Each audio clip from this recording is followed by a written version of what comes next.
오늘도 이 예언의 말씀을 읽는 자와 듣는 자와 지켜 행하는 자에게 복이 있다 하셨으니 이 말씀을 읽고 묵상하고 삶에 적용하는 우리 모두에게 하나님의 크신 은혜가 있게 되시기를 주님의 이름으로 축복합니다.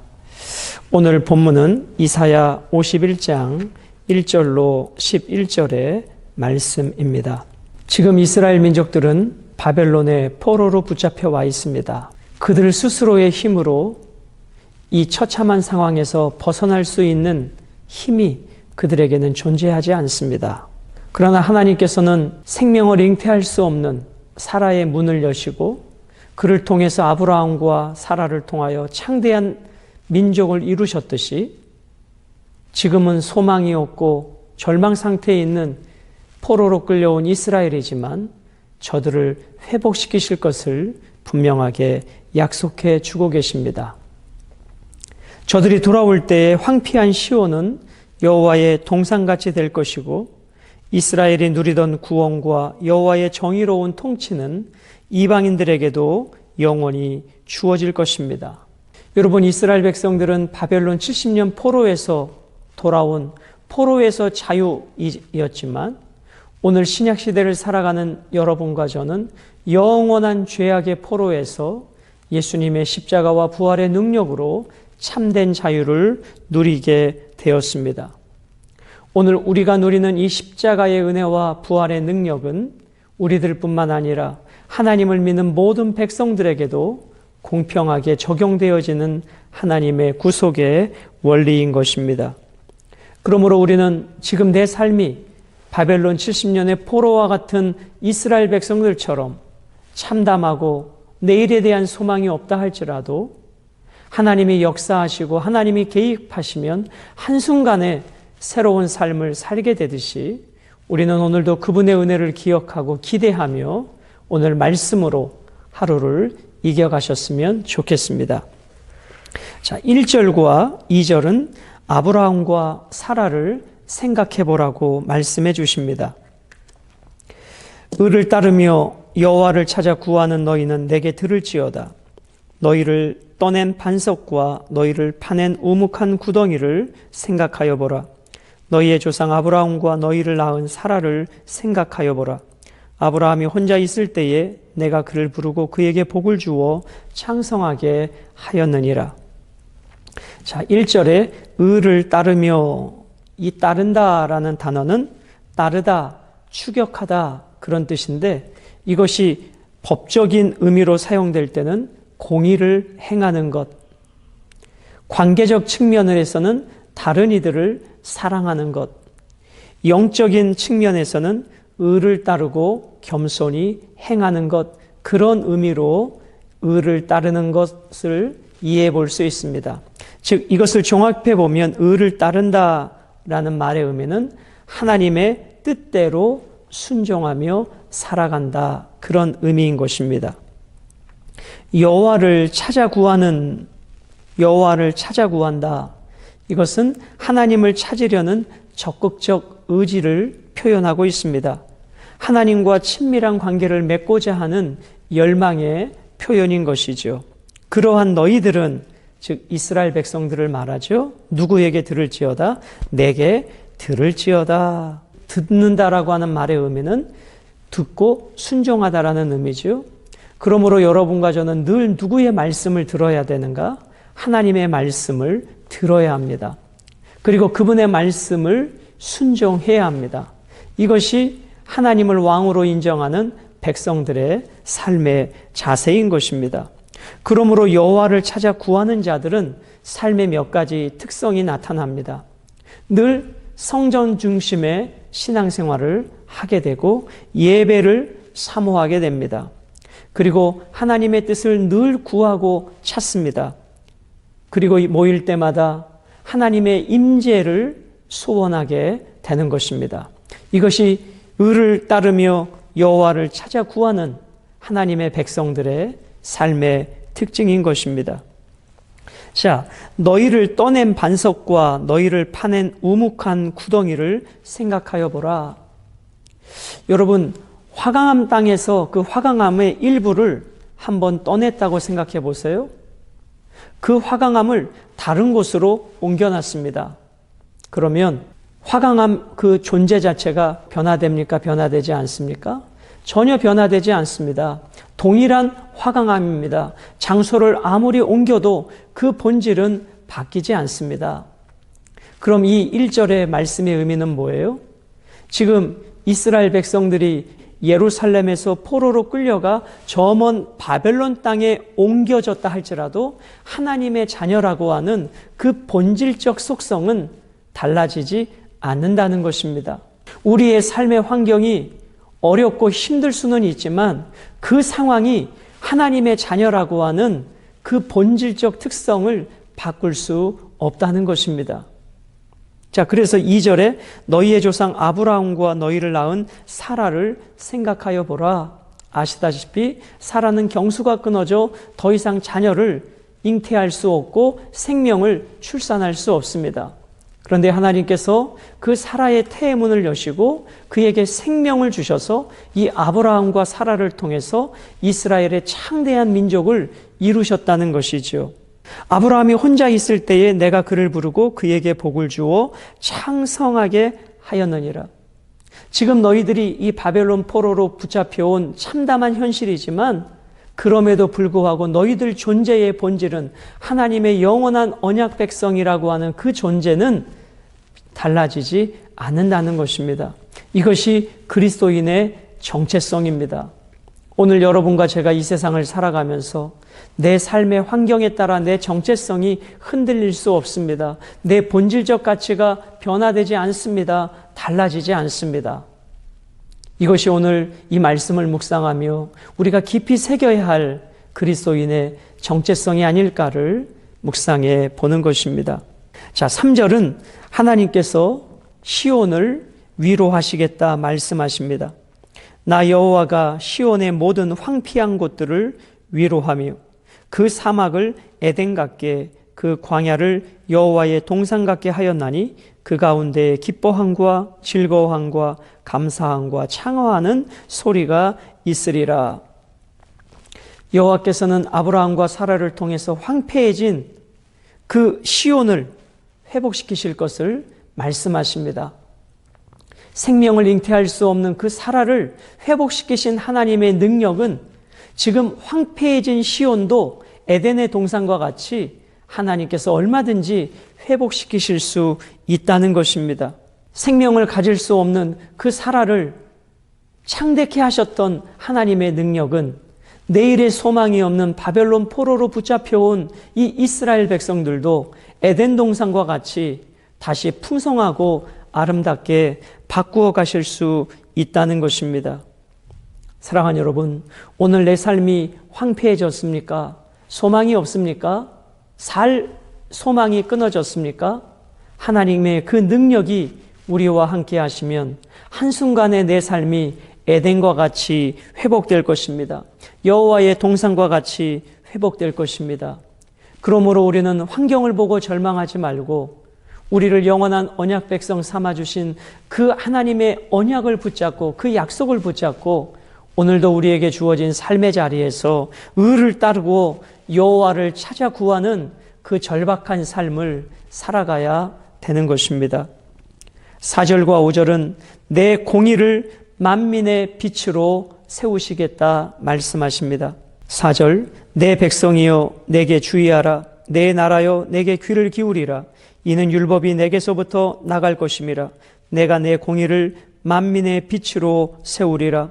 내 공의가 가깝고 내 구원이 나갔은즉 내 팔이 만민을 심판하리니 섬들이 나를 앙망하여 내 팔에 의지하리라. 여러분, 하나님께서는 이스라엘 백성들만 회복시키고 구원하시는 분이 아니라 여호와께서는 율법을 누구에게도 주시겠다고 말씀하시냐면 이방인에게도 주시겠다고 말씀하십니다. 하나님의 공의를 만민의 빛으로 세우시겠다고 말씀하십니다. 이것은 어느 한순간에 이루어지게 될 것입니다. 놀라운 사실은 하나님께서 이스라엘을 회복시키시는 그 구원의 날에는 하나님께서 이방 민족에게도 공의와 구원을 베푸시고 이스라엘만 누리던 여호와의 율법을 저들에게도 정의로운 통치를 주시고 누리게 하시겠다는 것입니다. 그리고 하나님은 능력의 팔들로 민족들을 통치하실 것이기 때문에 섬들, 즉 땅끝의 백성들도 하나님을 의지하고 그분을 앙망하게 될 것입니다. 여기 5절에 보면 내 팔이라는 단어가 있는데 이 단어는 힘, 권능, 도움이라고 하는 뜻을 가지고 있는 것입니다. 6절에 나의 구원과 공의는 영원할 것이다 말씀하십니다. 너희는 하늘로 눈을 들며 그 아래의 땅을 살피라. 하늘이 연기같이 사라지고 땅이 옷같이 헤어지며 거기에 사는 자들이 하루살이같이 죽으려니와 나의 구원은 영원히 있고 나의 공의는 피하여지지 아니하리라. 여호와의 구원과 여호와의 공의는 한순간에 순식간에 이루어지지만 그 나라는 영원히 지속될 것입니다. 우리의 생각에 우리의 경험 가운데 저 하늘과 땅이 영원할 것이라고 생각했습니다. 그러나 그 하나님의 영원에 비하면 우리의 눈에 보이는 하늘과 이 땅의 영혼은 하루살이와 같은 인간의 연약한 존재로 순식간에 바뀌어지게 될 것입니다. 여러분, 그러므로 눈에 보이는 이 하늘과 이 땅은 영원하지 않습니다. 오직 영원한 존재는 하나님, 그리고 그분이 통치하시는 그 나라는 영원할 것입니다. 우리 모두는 옷과 같이 날게 될 것입니다. 지금까지 역사 이래로 존재했던 이 모든 하늘과 땅, 우리의 생각과 가치관 속에 영원할 것이라고 생각했던 그 모든 것들도 하루살이와 같이 사라지게 될 것입니다. 하나님의 그 영원함에 비하면 우리 인간들이 갖고 있는 그 영혼은 너무나도 보잘것없는 초라한 것들이기 때문입니다. 그 하나님의 공의와 구원은 영원할 것입니다. 아무도 흔들 수 없는 영원한 구원입니다. 그러기에 7절과 8절은 그들의 비방을 두려워하지 말라는 것입니다. 7절, 의를 아는 자들아, 마음에 내 율법이 있는 백성들아, 너희는 내게 듣고 그들의 비방을 두려워하지 말라. 그들의 비방에 놀라지 말라. 옷같이 좀이 그들을 먹을 것이며 양털같이 좀벌레가 그들을 먹을 것이나 나의 공의는 영원히 있겠고 나의 구원은 세세에 미치리라 말씀하십니다. 하나님의 구원과 공의는 영원하기 때문에 이스라엘 백성들이 어떤 한순간에 비방과 조롱을 당할 수 있습니다. 그러나 그것 때문에 두려워하지 말라고 말씀합니다. 그렇습니다, 여러분. 우리는 이미 하나님의 이 공의와 구원이 영원한 선물로 우리에게 주어졌습니다. 비록 우리가 이 땅에 육을 입고 사는 동안 일시적으로 비방을 당할 수 있고 고난과 역경을 당할 수 있습니다. 두려워하지 말라고 말씀합니다. 하나님의 공의와 구원은 영원하기 때문입니다. 특별히 주님을 위하여 복음을 위하여 받는 핍박을 두려워하지 말라고 하십니다. 복음 앞에 물러서지 말라고 말씀하십니다. 좌우로 치우치지 말며 뒤를 돌아보지 말라 하십니다. 쟁기를 잡고 나아가는 자는 표대 대신 주님만 바라보라 하십니다. 사랑하는 여러분, 환난 날에 나를 부르라. 내가 너를 건지리니 내가 나를 영화롭게 하리라. 현재의 고난은 장차 우리에게 나타날 영광과 좋게 비교할 수 없도다. 그 하나님의 구원과 공의의 영원한 시간 앞에 우리가 이 땅에서 주님을 위하여 복음을 위하여 내게 주신 사명 때문에 잠시 받는 그 고난은 하루살이와 같이 너무나도 짧은 시간일 뿐입니다. 그러므로 그 고난을, 그들의 비방을 두려워하지 말고 세상과 타협하지 말고 오직 하나님의 공의와 구원의 영원한 나라를 소망하며 오늘 하루를 우리는 믿음으로 살아가야 될 것입니다. 사랑하는 여러분, 아무리 권세가 있고 아무리 권력이 있어도 인생은 해지고 젖먹는 옷처럼 사라지게 될 것입니다. 역사에 존재했던 수많은 패권 국가들, 제국들도 하나님께서 한순간에 사라지게 하십니다. 이 세상에 영원한 것은 없습니다. 오직 하나님의 말씀, 오직 하나님의 나라만 영원할 것입니다. 이제 9절과 10절은 하나님의 팔이여 깨소서 하나님의 구원을 갈망하는 저들의 모습을 보여주고 있습니다. 9절, 여호와의 팔이여 깨소서 깨소서 능력을 베푸소서. 여기서 깨소서라고 하는 단어의 의미는 하나님의 개입을 강력하게 요청하는 비유적인 표현이죠. 그런데 깨소서라는 단어를 2번을 쓰면서 하는 것은 강조적입니다. 즉 하나님의 구원을 간절히 소망하는 백성들의 열망을 보여주고 있습니다. 지금 내 삶은 이렇게 비천하고 하나님이 우리를 돕지 않는 것처럼 느껴지는 그 상황 속에서 하나님 우리의 삶에 개입해 주세요. 하나님 우리를 도와주옵소서. 그런 백성들의 간절한 열망인 것입니다. 옛날 옛시대에 깨신 것 같이 하소서. 라합을 점이시고 용을 찌르시니가 어찌 주가 아니시며. 그 출애굽 사건, 가나안 정복의 정탐 사건, 그 연약한 자들을 돌봐주시고 여기서 용을 찌르셨다라고 하는 표현이 있습니다. 자, 용은 누구를 가리키냐면 바로를 가리킵니다.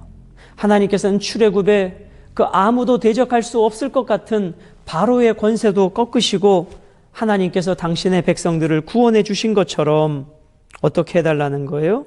10절에 바다를 넓고 깊은 물을 말리시고 바다 깊은 곳에 길을 내어 출애굽 사건을 말하지요. 홍해를 가르신 사건을 말합니다.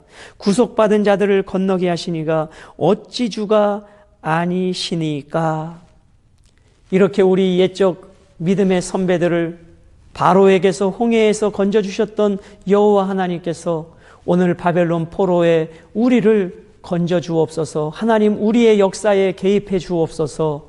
갈망의 기도를 표현해 주고 있습니다. 11절은 그로 인하여 여호와께 구속받은 자들이 돌아오는 아름다운 노래입니다. 여호와께 구속받은 자들이 돌아와 노래하며 시온으로 돌아오니 영원한 기쁨이 그들의 머리 위에 있고 슬픔과 탄식이 달아나리이다. 70년 바벨론 포로의 삶을 끝내고 이제 하나님의 능력과 은혜로 그토록 소망했던 시온으로 돌아올 때 그들이 얼마나 기쁘고 즐겁겠습니까? 마치 출애굽하여 홍해를 건너고 그들이 기쁨으로 여호와를 노래했던 것처럼 바벨론 포로에서 돌아오는 자들은 기쁨으로 노래하게 될 것입니다. 슬픔과 탄식이 달아나게 될 것입니다. 사랑하는 여러분, 오늘 지금 내 삶이 바벨론 포로와 같습니까? 이제 예수 그리스도께서 이 땅에 다시 오셔서 우리를 영원한 시온, 영원한 새 예루살렘으로 인도하실 때에 우리는 이 백성들처럼, 아니 그 이상으로 우리의 면류관을 벗어들이며 오직 하나님께 세세무궁토록 존귀와 영광을 돌리게 될 것입니다. 여러분, 그날은 점점 다가오고 있습니다. 오늘 우리는 그날을 소망하면서 비록 지금 이 땅이 바벨론 포로된 산과 같은 무기력하고 연약한 삶이라 할지라도 하나님 깨소서 내 인생을 도우소서, 내 삶에 개입해 주소서. 오늘 우리 가정에, 우리의 자녀에, 우리 교회에, 이 민족과 역사 가운데 하나님 능력의 팔로 붙잡아 주소서. 우리가 기도하고 그분을 소망하며 나아갈 때 오늘 우리는 슬픔이, 탄식이 한순간에 달아나게 될 것입니다. 오늘 말씀을 이렇게 정리해 볼까요? 이스라엘 백성들이 바벨론 포로로 붙잡혀 갔던 이유는 무엇입니까? 그리고 오늘 교회가 세상 앞에 이렇게 어려움이 되는 이유는 무엇입니까? 외부의 핍박이 아니라 그것은 바로 우리 내부의 부패함, 더러운 죄악 때문이었습니다. 이스라엘 백성들이 바벨론 포로로 끌려간 것은 바벨론이 힘이 세서가 아니라 이스라엘 백성들이 타락했기에 하나님께서는 몽둥이로 바벨론을 사용하신 것뿐입니다. 그러므로 하나님의 백성들은, 하나님의 몸된 교회와 우리 성도들은 외부의 핍박에 의해서 무너지는 것이 아니라 우리 내부의 부패와 우리 내부의 타락과 우리 개인의 세상을 향한 욕망 때문에 무너지는 것입니다. 그러므로 우리는 늘 하나님의 의를 갈망해야 합니다. 오늘 1절의 말씀처럼 의를 따르며 여호와를 찾아 구하는 그런 신앙인이 되어야 합니다. 여호와를 찾아 구하는 그 신앙의 특징을 4가지로 말씀을 드렸죠. 늘 성전을 사모하는 신앙입니다. 늘 예배 중심의 신앙입니다. 하나님의 뜻이 어디 있는지 찾는 신앙입니다. 그리고 늘 하나님의 임재를 갈망하는 신앙입니다. 오늘도 우리에게 주어진 이 하루의 시간에 하나님의 의를 따르고 하나님의 얼굴을 구하여 죄 가운데 타협하지 아니하고 지금 내 삶이 아무리 어려워도 하나님이 우리의 삶에 개입해 오시면 우리를 짓눌렀던 슬픔과 탄식이 사라지게 될 것입니다. 사랑하는 여러분, 아브라함과 사라, 도저히 생명을 잉태할 수 없었던 그들에게 능력을 통해서 창대케 하셨던 하나님, 오늘 그분의 능력이 내 삶에 임할 때 우리는 얼마든지 위대한 인생이 될 수 있는 것입니다. 그리고 우리를 위하여 그분의 나라가 점점 다가오고 있습니다. 우리를 위하여 가장 좋은 것을 예비해 놓으신 그 하나님의 영원하신 사랑을 기억하며 오늘도 이 세상 가운데 당당하게 담대하게 살아가게 되시기를 주님의 이름으로 축복합니다.